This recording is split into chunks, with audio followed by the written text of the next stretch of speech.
या यात्रा राघवस्य जलधितरणि सेतुबन्धं समुद्रे या यात्रा वायुपुत्रे औषधिगमने लक्ष्मणं शक्तिभेदे या यात्रा शङ्करस्य त्रिपुरदहने पाण्डवो अर्जुनस्य या यात्रा जमयात्रा वसतु मम गृहे कुर्यात् सदा मंगलम। जय जगन्नाथ।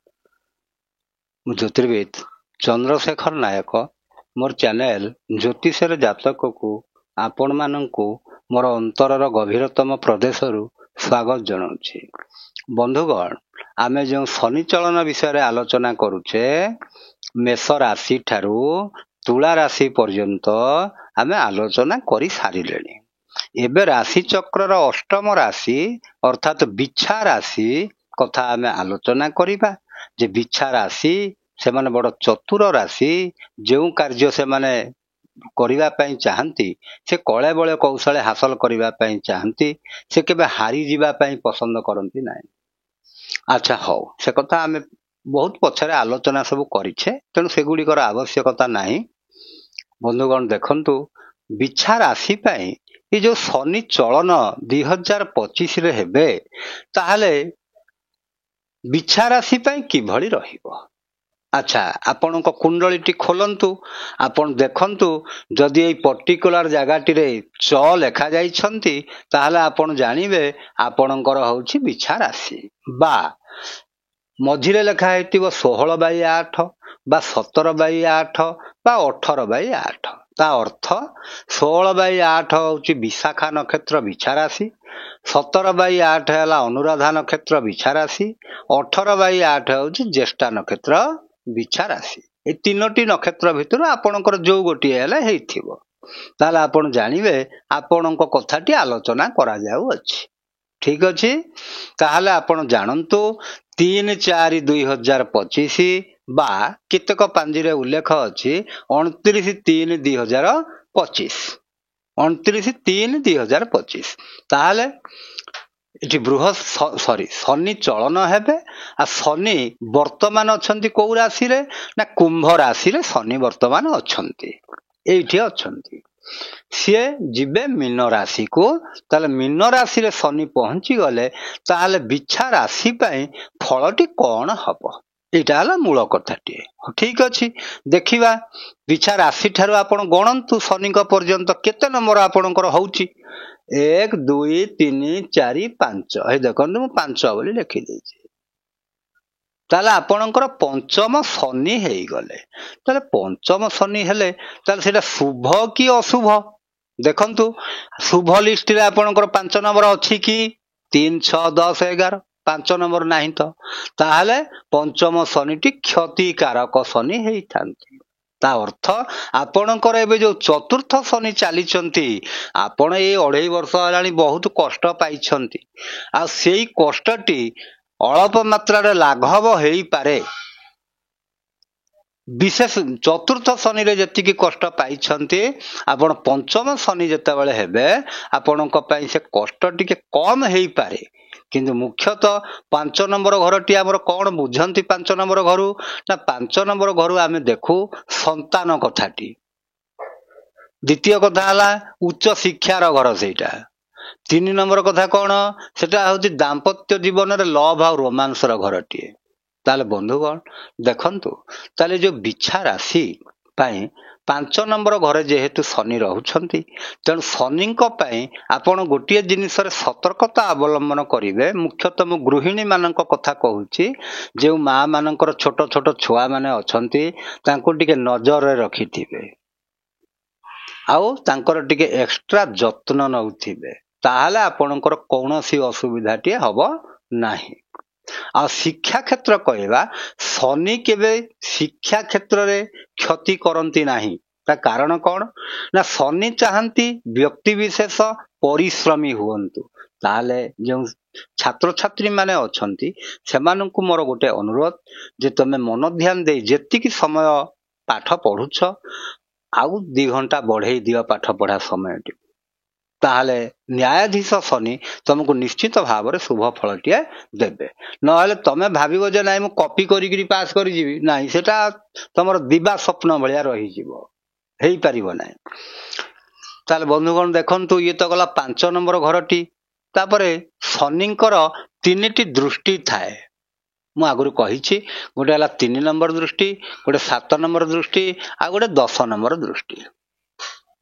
ତାହେଲେ 3 ନମ୍ବର ଦୃଷ୍ଟିରେ ଶନି କାହାକୁ ଦେଖୁଛନ୍ତି ନା 1, 2, 3 ଏଇ ଘରଟିକୁ ଦେଖୁଛନ୍ତି। ଏଇଟା ବିଛା ରାଶି ହିସାବରେ କି ଘର? 1, 2, 3, 4, 5, 6, 7। ଏଇଟା ହେଲା 7 ନମ୍ବର ଘର ବିଛା ରାଶି ହିସାବରେ। ତାହେଲେ 7 ନମ୍ବର ଘରଟିକୁ ଦେଖିବାର ଅର୍ଥ ହଉଛି 3 ନମ୍ବର ଦୃଷ୍ଟିରେ। ତା ମାନେ ଆପଣଙ୍କର 7 ନମ୍ବର ଘରଟି ହଉଛି କଣ ନା ଆପଣଙ୍କର ଦାମ୍ପତ୍ୟ ଜୀବନ, ବା ସେଇଠି ହଉଛି କଣ ଆପଣଙ୍କ ଲାଇଫ ପାର୍ଟନରର ଘର, ବିଜନେସ ପାର୍ଟନରର ଘର। ତେଣୁ ସେ ଯୋଉ ଘରଟି ଅଛି, ଶନିଙ୍କର ଯୋଉ ଦୃଷ୍ଟିଟି ପଡୁଛି 3 ନମ୍ବର ଦୃଷ୍ଟିଟିଏ, ସେ 3 ନମ୍ବର ଦୃଷ୍ଟି ହେତୁ ଆପଣଙ୍କର ଦାମ୍ପତ୍ୟ ଜୀବନରେ କଳହ ସୃଷ୍ଟି ହେଇପାରେ, ଝଗଡାଝାଟି, ବିଭିନ୍ନ ପ୍ରକାର। ତେଣୁ ଏଇ ଜିନିଷକୁ ଯେତେ ଆଭଏଡ କରିବେ ସେତେ ଭଲ ରହିବେ। ତା ମାନେ ହଉଛି ଗୋଟେ ଜିନିଷ ମନେ ରଖନ୍ତୁ, ଯଦି ସୁସ୍ଥ ଜୀବନଯାପନ ଆପଣ ପାରିବାରିକ ଜୀବନଯାପନ କରିବା ପାଇଁ ଚାହୁଁଛନ୍ତି, ତାହେଲେ କେତେ ଜିନିଷକୁ ଇଗ୍ନୋର କରିବାକୁ ପଡେ। ସବୁ ଜିନିଷକୁ ଧରି ବସିଲେ ସଂସାର ଚାଲେ ନାହିଁ। ତେଣୁ ମୁଖ୍ୟତଃ ଆପଣ କଣ କରିବେ, ଆପଣଙ୍କର ଲାଇଫ ପାର୍ଟନର ସହିତ ବିଶ୍ୱସ୍ତ ଭାବରେ ରହିବେ। କେବେ ହେଲେ ଗୋଟେ ଅବିଶ୍ୱାସୀ କାମ କଲା ଭଳିଆ ଗୋଟେ କରିବେ ନାହିଁ, କି କୌଣସି ପ୍ରକାର ମନ ଭିତରେ ଯେମିତି ସନ୍ଦେହ ଜାତ ହବ ନାହିଁ। ତାହେଲେ ଯାଇକି ଆପଣ ସୁସ୍ଥ ଜୀବନ ଯାପନ କରିପାରିବେ। ସେମିତି ଲାଇଫ ପାର୍ଟନର ସାଙ୍ଗରେ ଯଦି ବିଜନେସ ପାର୍ଟନର ସାଙ୍ଗରେ ଆପଣ କିଛି ବିଜନେସ କରୁଛନ୍ତି, ତାହେଲେ ଆପଣ ଟିକେ ଏକ୍ସଟ୍ରା ସତର୍କତା ଅବଲମ୍ବନ କରିବେ। ଆଉ ଯଦି ନୂଆ କରି ଏ ବର୍ଷ ଆରମ୍ଭ କରିବା ପାଇଁ ଚାହୁଁଛନ୍ତି, ନକଲେ ବରଂ ଭଲ। ଆଉ ଯଦି ଆଗରୁ କରୁଛନ୍ତି, ତାହେଲେ ଆପଣ ଟିକେ ସତର୍କତା ଅବଲମ୍ବନ ଟିକେ କରିବେ।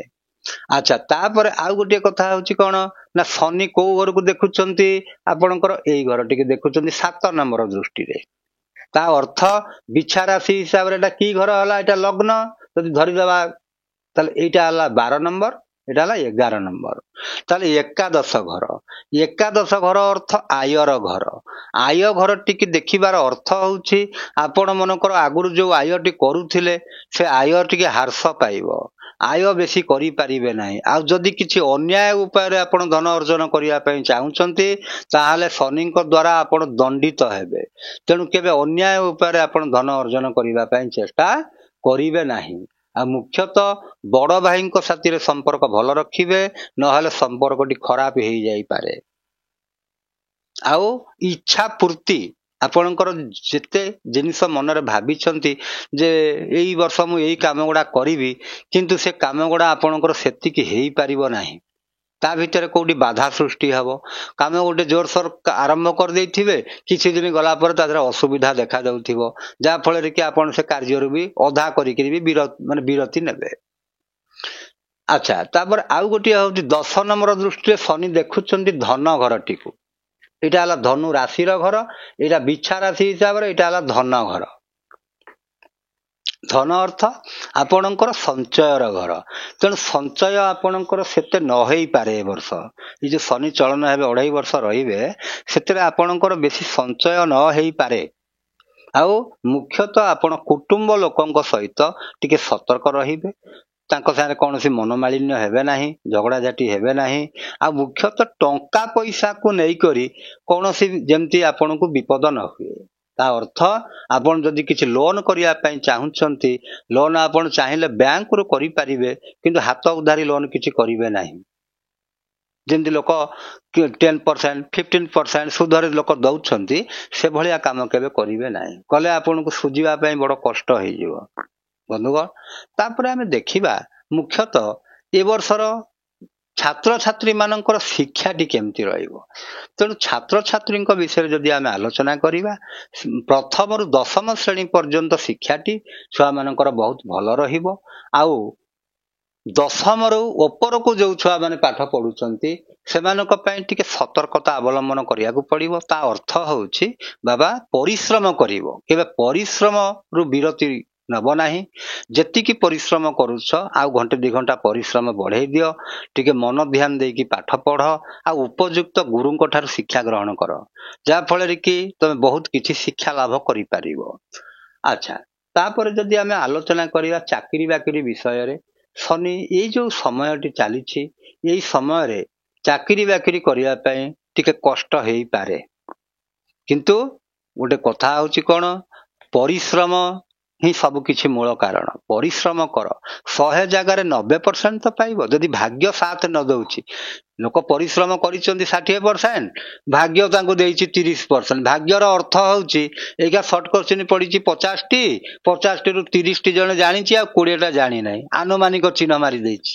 ଆନୁମାନିକ ଚିହ୍ନ ମାରିଦେଲେ ତା ଦେହରୁ ଯଦି 15ଟା ଠିକ ହେଇଗଲା ତାହେଲେ ତାର ଭାଗ୍ୟ ଠିକ ଅଛି। ଯଦି ତା ଦେହରୁ ମନେକର ମାତ୍ର 2ଟା ଠିକ, ତାହେଲେ ଭାଗ୍ୟ ଠିକ ନାହିଁ।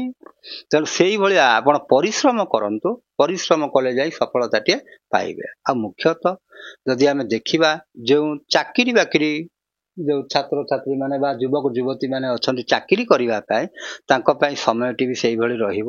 ଟିକେ ବେଶୀ ପରିଶ୍ରମ ଟିକେ କରନ୍ତୁ, ଚାକିରି ବାକିରି ହେଇପାରେ।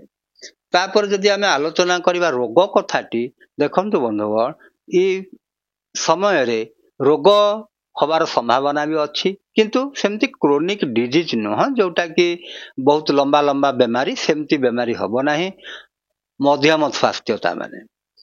ଆଚ୍ଛା, ତାପରେ ଯଦି ମହିଳା ମାନଙ୍କ କଥା ଆଲୋଚନା କରିବା, ମୁଁ ଆଗରୁ କହିଦେଇଛି ଯେ ମା ମାନେ ଛୁଆମାନଙ୍କ ପ୍ରତି ଟିକେ ବେଶୀ ସଚେତନ ହବ, ଆଉ ତାଙ୍କୁ ବେଶୀ ପାଠ ପଢ଼ାରେ ନିମଜ୍ଜିତ କରିବା ପାଇଁ ତାଙ୍କୁ ପରାମର୍ଶଟିଏ ଦେବ। ଆଉ ପାଠ ପଢ଼ାରେ ଯେମିତି ଛୁଆମାନେ ବେଶୀ ମନ ଦେବେ, ଆଉ ଯଦି ଖେଳକୁଦ କରୁଛନ୍ତି ଟିକେ ସାବଧାନତାର ସହିତ ଖେଳିବେ। ଆଉ କାହିଁକି, ଆଉ ଯେଉଁମାନେ ଗାଡ଼ି ମଟର ଚଲାଉଛନ୍ତି ସେମାନଙ୍କୁ ଟିକେ ସାବଧାନତା ଅବଲମ୍ବନ କରିବାକୁ ପଡ଼ିବ। ତାହେଲେ ବନ୍ଧୁଗଣ ଦେଖନ୍ତୁ, ଇଏ ଗଲା ତାର ଫଳଟି, କିନ୍ତୁ ମୁଖ୍ୟ କଥା ହେଉଛି ଆପଣମାନେ ଜାଣିଲେ ଶନି ଆପଣଙ୍କ ଜାତକ ପାଇଁ ଭଲ ନୁହନ୍ତି, ଏଇ ସମୟରେ ଚାଲୁନାହାନ୍ତି, କାରଣ ପଞ୍ଚମ ଶନି। ଆଚ୍ଛା, ଦ୍ୱିତୀୟ କଥା ହେଉଛି ଆପଣ ଦେଖିବେ ଯେ ଆପଣଙ୍କ ଜାତକ ପାଇଁ ଶନି ଉପକାରୀ ଗ୍ରହ କି ନାହିଁ ବୋଲିକରି ସେ କଥାଟି ଦେଖିବେ। 3 ନମ୍ବରରେ ଦେଖିବେ ଶନି କୋଉ ଜାଗାରେ ଅଛନ୍ତି। ଯଦି ଭଲ ଜାଗାରେ ଅଛନ୍ତି ଭଲ ଫଳଟିଏ ଦେବେ, ଖରାପ ଜାଗାରେ ଅଛନ୍ତି ଖରାପ ଫଳଟିଏ ଦେବେ। 4 ନମ୍ବରରେ ଦେଖିବେ ଶନିଙ୍କର ପାୱାର କେତେ, ମାନେ ତାଙ୍କ ଡିଗ୍ରୀ ଦେଖିବେ କେତେ ଡିଗ୍ରୀରେ ଶନି ଅଛନ୍ତି ବୋଲି। ଯଦି ଏତିକି କରିପାରିବେ ତାହେଲେ ଶନିଙ୍କର, ଯଦି ଆପଣଙ୍କ ପାଇଁ ଶନି ଉପକାରୀ ଗ୍ରହ ହେଇଥାନ୍ତି, ତାହେଲେ ଯଦି ଡିଗ୍ରୀ କମ୍ ଥାନ୍ତି, ତାହେଲେ କ'ଣ କରିପାରିବେ, ତାଙ୍କ ପାଇଁ ରତ୍ନ ପଥର ଧାରଣ କରିପାରିବେ, ନୀଲମ ପଥର। ଆଉ ଶନିଙ୍କର ବୀଜ ମନ୍ତ୍ର ବି ଜପ କରିପାରିବେ, ଓಂ ସଂ ଶନିଶ୍ଚରାୟ ନମଃ। ଆଉ ଯଦି କ୍ଷତିକାରକ ଗ୍ରହ ହେଇଥାନ୍ତି ତାହେଲେ ତାଙ୍କର ବୀଜ ମନ୍ତ୍ର ଜପ କରିବା ସହିତ ଦାନ ମଧ୍ୟ କରିପାରିବେ। ହଉ ବନ୍ଧୁଗଣ, ମୁଁ ଭାବୁଛି ଆପଣମାନେ ବୁଝି ସାରିବେଣି। ଯଦି ଭଲ ଲାଗିଥାଏ ଲାଇକ୍ କରିବେ, ସେୟାର କରିବେ, ସବସ୍କ୍ରାଇବ କରିବେ। ହଉ, ଏତିକିରେ ରହିଲି ବନ୍ଧୁଗଣ। ଜୟ ଜଗନ୍ନାଥ।